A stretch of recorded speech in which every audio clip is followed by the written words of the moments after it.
Hi guys, welcome back to Gryphon Studio.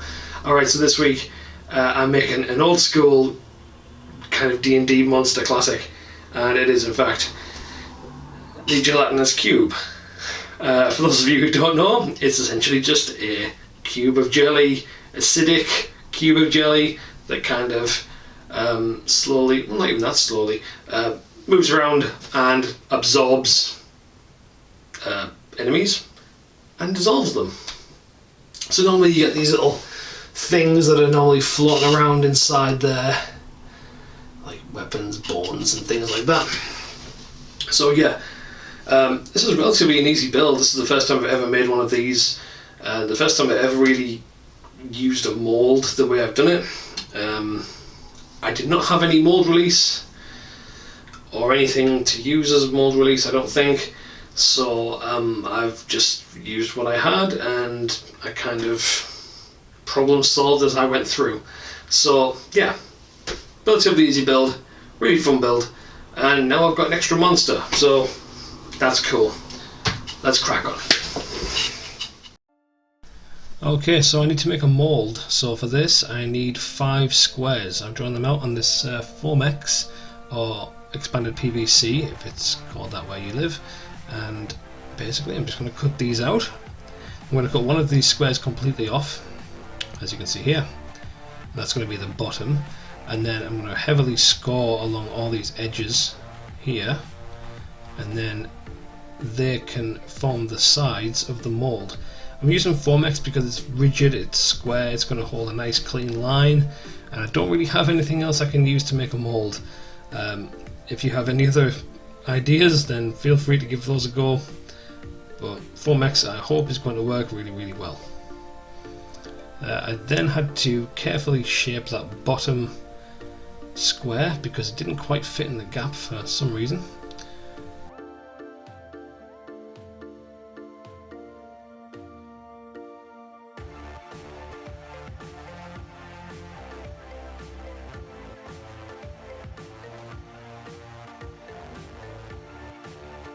I then put a layer of hot glue all the way around all of the edges to try and make sure that it was sealed so that no resin that I was going to use soon was going to leak out. I pressed it against this mat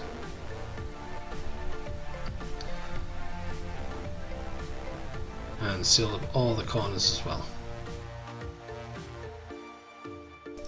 Now, gelatinous cubes are normally full of weapons and bones and things like that, so I'm just going to show you my method of doing a rusty weapon.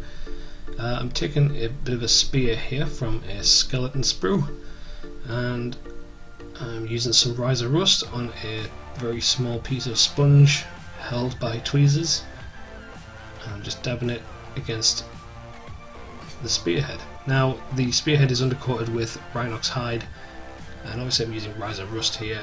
Go lightly with it at first, you can always go heavier afterwards if you want to.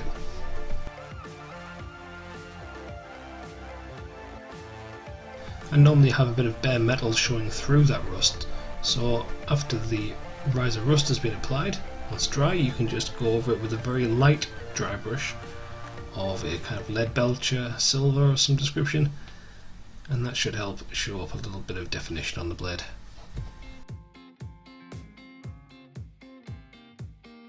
Alright, so I have a baking tray so that I don't ruin my mat.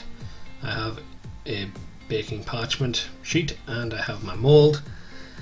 Now I'm going to use some 2-part epoxy water clear resin.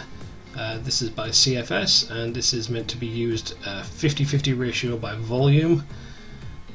So if you're after getting some, that's what it looks like. So I went on Google and I pulled up some pictures of a classic gelatinous cube, and they usually seem to be this kind of ghostly sort of bluish green kind of colour. That seems to be the most common idea, if not entirely transparent really. So I wanted to add a little bit of this Nylac oxide. This is a Citadel technical paint and it was pretty much the closest colour I had to get this typical gelatinous cube tint that I wanted. So I applied a little bit of it until I was relatively happy with the opacity of it. I didn't want it to be completely translucent, but also not completely opaque. I wanted to still be able to see objects on the inside of it.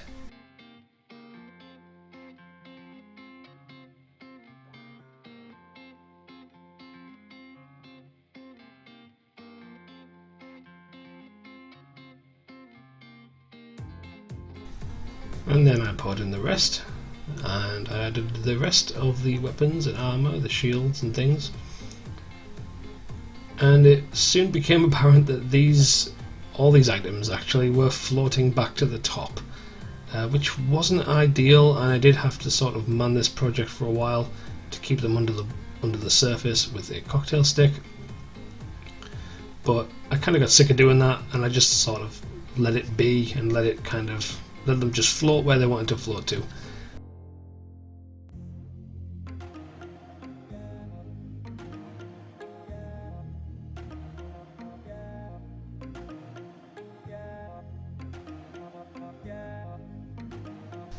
Any bubbles that arrived on the surface were popped using a lighter.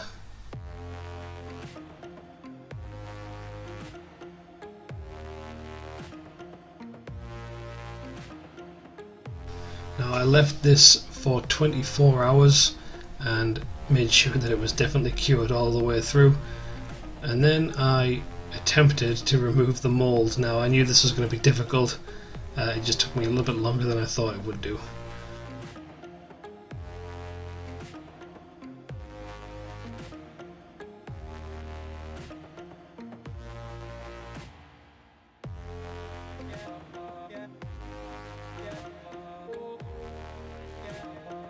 But with a bit of perseverance and some elbow grease and a knife, I eventually got into the cube and started prizing away one of the walls.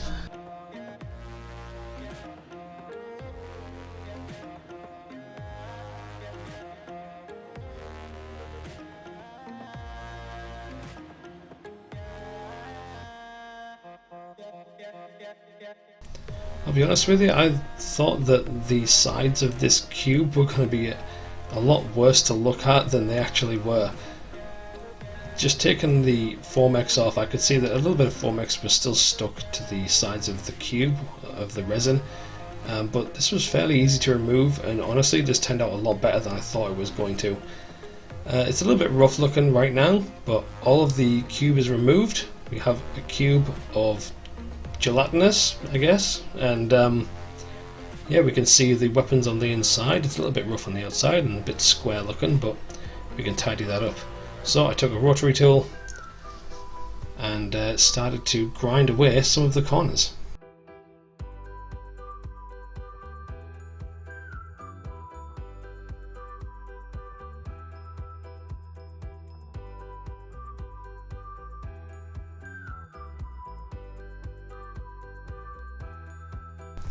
Now, as you can see, this got messy real fast, so I had to use a mask and some goggles at this point just to protect myself. So if you're going to do the same, I highly recommend a little bit of PPE if you can. And I just carefully took off the Formex that was still stuck to the sides.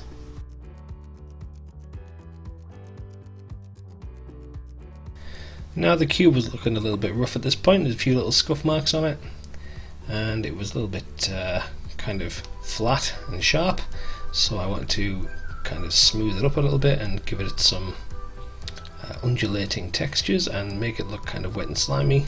So I used some gloss Mod Podge and I smeared this over all sides of it.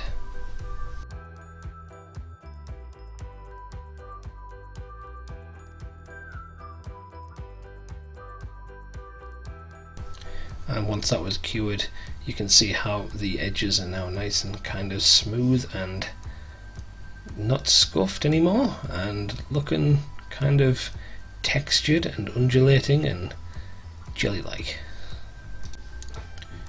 And then I just wanted to make a few little additions to present it, so I made a little sign.